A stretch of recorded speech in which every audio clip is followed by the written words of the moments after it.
I'm not faking it now. This is not a show. This is my life. Then you will know the truth, and the truth will set you free. Do you believe in life after addiction? You better believe it. Now, the host of Life After Addiction. Welcome back. Yes, welcome sir. back. Welcome back. We are here. Episode 31, baby. Life After Addiction. And man, I'm excited for today. We have a special guest. So if you haven't checked out episode 29, Adam and I discussed the resurrection power of Jesus and it not being celebrated only on Easter, but that we can walk in that newness of life, in that resurrection power each and every single day. And then last week we had our brother Ryan Rhodes on. Y'all guys got to know him. He shared a little bit of his testimony and just what it looks like for him to walk in that resurrecting power of Christ. And so today I bring to you a fellow Houston native, the greatest city in the greatest country. That's right. Did you know he was going to do this? The greatest How could you country not in the know world, he did? Texas. Oh, Come on. my gosh. But yeah, man, introduce yourself and then maybe just give a little 10,000 foot view of your story and kind of how we connected and how we know one another. Yeah, my name is Caleb Human from Houston, Texas. Come on, baby. Hey, we'll cut that part out. We'll timestamp that. We'll cut that out. And so my whole life I struggled with anxiety, depression, trying to come up with ways to numb that pain and not deal with it. Had some childhood trauma that I hadn't been able to work through, and I just used it as a crutch. And a phrase that really struck home to me was the chains of habit are too light to be felt until they're too heavy to be broken. So as we go down these roads, it just becomes more and more and more until you don't know how to get out, and you can't see clearly. And I got to a point with my wife, and she just said, enough's enough. I can't handle this anymore. And it's totally a God-ordained moment of my sister scrolling through her Facebook feed and finding Chitty and this place out in Tennessee, and she randomly sent it to me, and I thought, I don't know anything about Tennessee. Number one, I don't need to go there. I don't have a problem, right? And it got to a point where I just had to go. I needed to change, and I didn't know anything else of how to do it. And I showed up at S2L, and it was an adjustment period, and it took some time for God to work on me. But once He broke me, there was nothing holding me back from His love, when I knew that I didn't have to feel the shame, the guilt, any of the things that had held me down and binded me before. That it was just absolutely freeing to just know that I'm loved by God. Golly, man, that's amazing. I love hearing from guys that I haven't heard from in a while, and they're just doing amazing. One of the things that we talked about off air, and I want you to elaborate on before Chitty has some really cool questions. And again, we are going to timestamp out and cut out all the Houston and Texas talk. And you mentioned Tennessee and that you didn't need to be there, but you later found it was God's country. Yeah. Gosh. But hey, man, touch on the kind of the ministry part that you're doing, and you're going into you have mentorships and things that you're doing, and just touch on that. Why are you doing that? Is it something that you just feel like you have to? Which is obviously not the answer, but I mean, I guess where I'm getting at is God saved you, redeemed you, changed your life, really restored things in your life, and now it's almost like, what? Why are you doing these things? It almost feels like to reciprocate God's love that He has shown to me, to show other men that how God has loved me, and use that love to shine through me into them. And I want them to see and feel the difference of somebody who has been in their shoes to where I'm not faking it now. This is not a show. This is my life. This is this is my true story of what God has done for me, and I want to bless them with that. And oftentimes what happens is I get blessed even more. I learn Yeah. more about myself than and through God of what he's done in my life than actually what I can give these young men. Yeah. Gosh, man, that's so true. Man, I'm taken back right now just hearing you talk, man. I'll never forget the first time we spoke, or the first time I spoke with your wife and her wanting to get you into the program. I was at this gas station in Murfreesboro, and I just remember pacing back and forth and her telling me y'all's situation and how you were going to be unwilling to come, and, we're in the mindset that you didn't need help and yada, yada, yada. But I remember praying with her, man, and I don't know. It was just one of those moments where I just felt like this guy is going to come. Like I just had this, I can't describe it, but I just had this feeling like this guy is going to come. And then me and you talked for, I don't know what, a week or so before you actually ended up coming.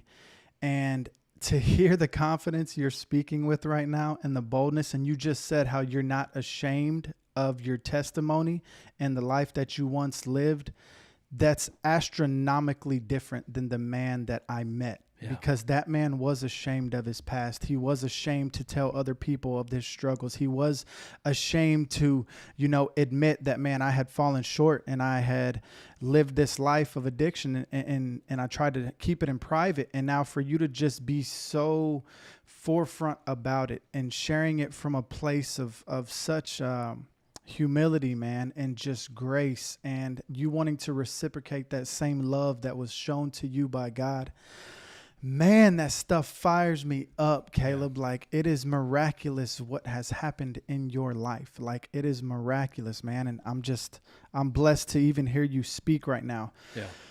One of the questions that I have for you, though, man, a valuable lesson, man. What do you think about for someone watching this, right, who may be struggling with addiction, who's fresh out of it? What's a valuable lesson, man, that God taught you through your addiction, right? When you look back and it's like, man, all these horrible things stemmed from my addiction, but also something so valuable, something so tangible happened from that I can now look back and be like, man, I'm grateful for that. Yeah. To me, it was almost like I'm looking down this road, but it's not a road. It's a path through the trees, but not really a path. And I can either choose to do the things that I know aren't good for me, that I know aren't working, but I don't know of another path to go down. And I have God over here saying, hey, I want you.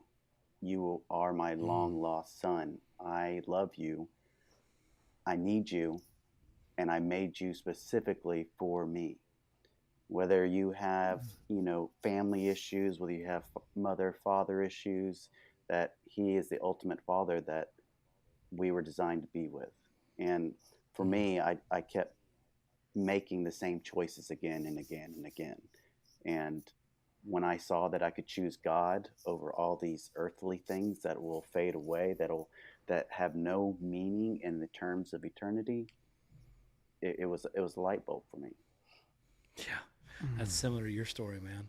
Hey, one of the things that I always like to talk to alumni about, especially they've gone through the program and the 4 pillars, and I asked Ryan Rhodes this too. What book are you in right now? What book of the Bible? Where does God have you studying? What are you drawn to right now? Or maybe a small group study, devotion, something like that. What are you in right now? Right now I'm in Psalms. And that was Ryan too. Was That's it cool. really? I hadn't caught his last week. But specifically Psalms 40, and anytime that I get down on myself, or I think that it's just a situation. This is what's happening, and I can't control it, and I see the fervor that David craves God's,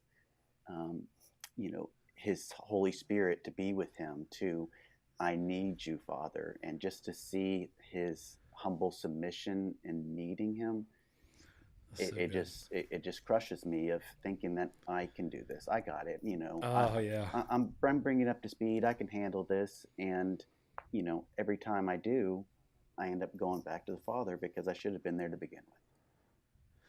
That's so good. And that's exactly what we talked about in the resurrection episode, where it's like, guys, one of the examples that Ryan and I talked about, Caleb, and is Ryan really said it clicked for me when I realized that his promises were for me too. Like it's easy to see that, oh, it's for that guy, okay. But when I see that it's for me too, and he wrecks me and he shows me that I can have, like David, longing for and the fervor for, I can have that too. When that clicks, everything changes. Everything changes. Man, I just remembered this, and if you don't mind, I'm gonna have Carl pop up a video here. But it's a video your wife sent me a couple weeks out of the program, man, and you didn't even know she had walked in the house. But it's around a corner, man, and she's recording you just worshiping in the room with your arms held high. And man, did I cry when I saw that. It was so beautiful. But something else we talked about last week with Ryan is how God blessed him with a God-fearing woman. And I've only known your wife as long as I've known you, and had a few conversations with her. Well, I'd say several, but haven't spoken to her in a while. But man, I could just tell that the Lord had got a hold of your wife's heart, and she is close to the Lord. Tell me about what your marriage looks like present day as opposed to what it looked like prior to you coming to S2L. Well, it was, before S2L, it was an extremely dark place, and it's almost like I got infatuated with that pain of that struggle in between, of the cycle of doing life, and I almost fed off the pain in a really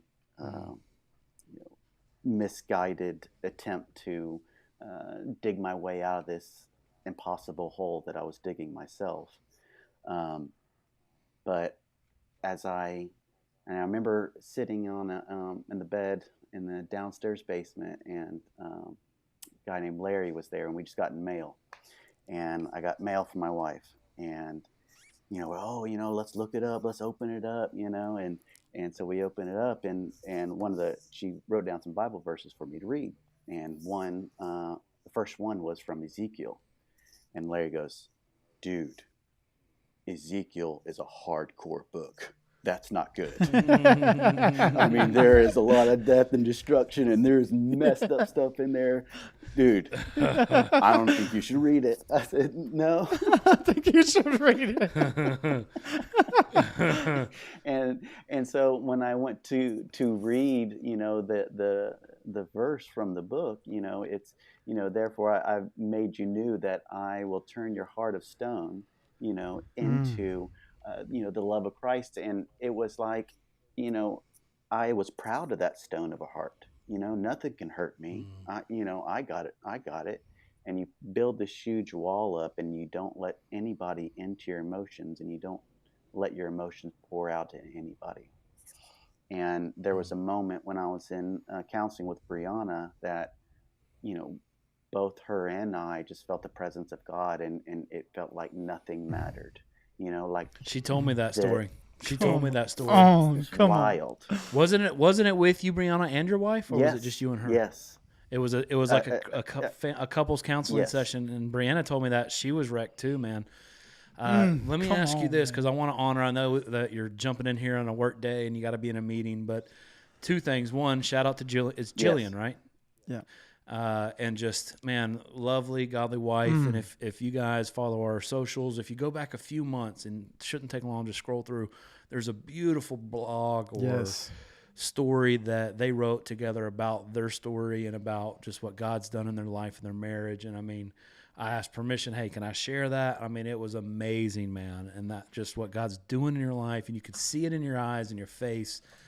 What is, and this was one of his questions, but I just want to hit it with you real quick. If there was, as we're kind of winding down, if there was one thing that you would want to encourage people with. So here's the range. There's about 70 million people that listen to our podcast. We did the math, right? We did. That was the metrics that we got, right? And so the range of people, or anyone who's still in active addiction, just months, weeks, out of a program or trying not to use, families of loved ones, and, people who have been set free for years that really believe in Christ-centered addiction recovery. What's something you would leave someone with on that upper end? Someone who's maybe, how the mind's still racing and they just got out and all of the pressures of home life are coming, and people maybe still not trusting them and looking at them different or hiding their pocketbook. What's a message that you would say? What kind of encouragement would you ask and give those people in that realm of listener?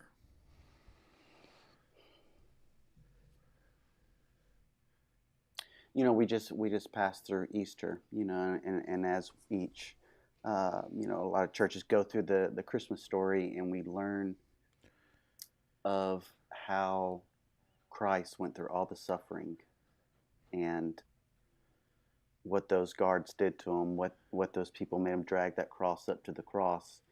And the journey was painful. The journey was not something that he wanted to do, but there was a journey that he was going through. And, when he rises up from the grave 3 days later, it's glorious, right? And a lot of times that we aren't able to see our way through the woods, but it's like, you can take one step, right? You can take one step. And to me, it is, I like to picture just running full-fledged into God's arms and just him hugging me like I'm a small child. Yeah. That it just makes me know how small I am, how much I need him, and there's no other feeling that you'll ever get from any other substance. And as you try to entrap yourself in this world of situational this and this and that, just take one step. Yeah, I think of Paul's passage where it's, I don't look at the thing, I don't look behind, I don't look at the past, I press on towards the goal to which Christ Jesus called me. And I love that, man. Good word. Whoo, man, this is filling me up so much hearing you talk. I'm so serious, man. Like it's doing something for me, man. Last question I got for you, man, and you may have already talked about it. But what would like a marker moment for you be when you think back to your walk with the Lord? And maybe it was in the program, maybe it was shortly after, but a marker moment for you that you knew undeniably, like, man, freedom from addiction is absolutely possible. Like, you just knew in that moment. Did you have a specific moment like that, or was it just kind of over the course of some time you came to that knowledge? No, there was two moments. We were in the van going to, I forget which church we were going to, but the song Scars came on the radio.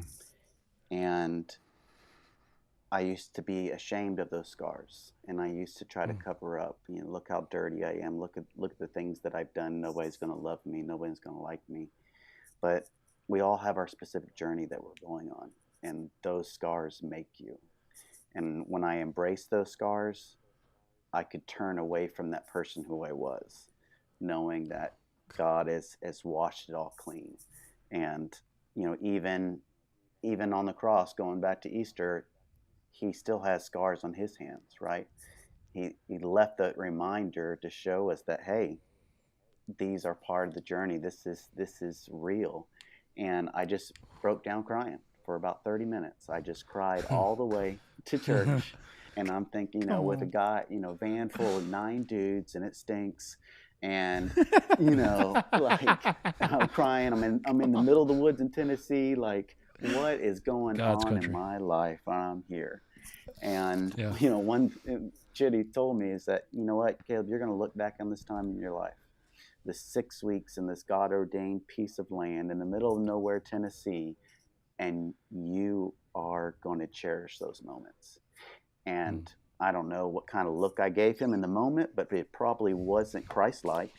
But now that I reminisce on that, it was a very, very special time for me to unplug, to get one-on-one with, our Father. And from there, it just changed.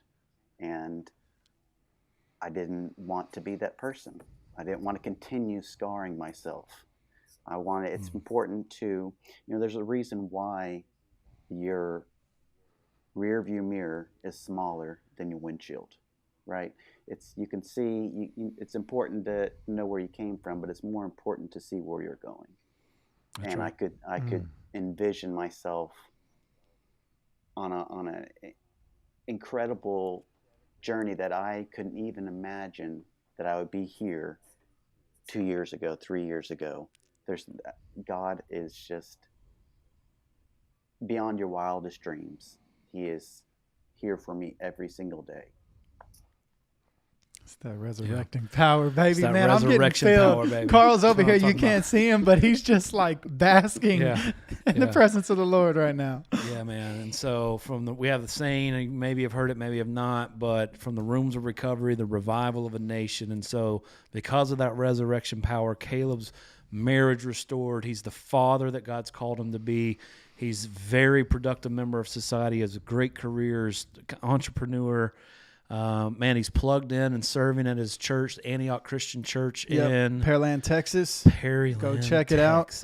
If you are in the area, check his church out. Yeah, and look for Caleb, man. He'd love to introduce you. Plug in there.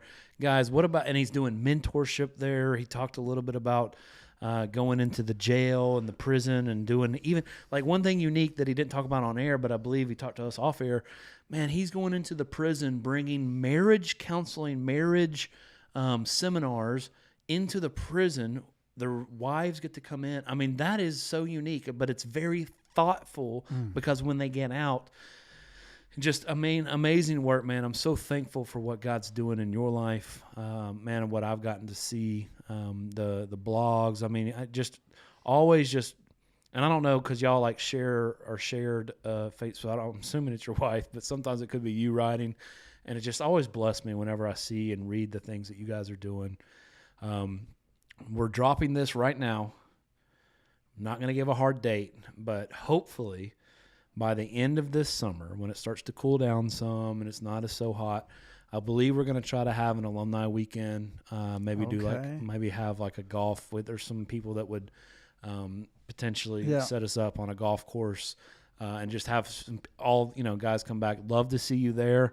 If you're an alumni listening to this, kind of, I didn't give you a date, but kind of know that towards the end of summer as it starts cooling down, we might try to do a little shindig and bring that back. We haven't done it in a couple of years since COVID. Yeah. We used to do it every summer. Not the golf thing, but have people come in, like come to a catapult Thursday night, have a golf or something. So we might need to take a few days. But Caleb, man, thank you so much for being a part of this and just letting your light shine in the darkness, right? Being a beacon of hope, a city on a hill, that at one point in your life you would have thought the opposite of that. And then God wrecked you, restored you, redeemed you, rose you up, and now you, like he said earlier, man, I can't help but to show the love of God that I received. And that fired me up too, man. So thank you, Caleb. Any last thoughts? Thank you for letting me share my story and hang out with you guys. Amen. And that's Life After Addiction. You better believe it. Life After Addiction is a production of S2L Recovery. If you have any questions you'd like answered on the podcast, email them to info@springtolife.net. That's info@spring2life.net. And for more information on addiction recovery, visit s2lrecovery.org.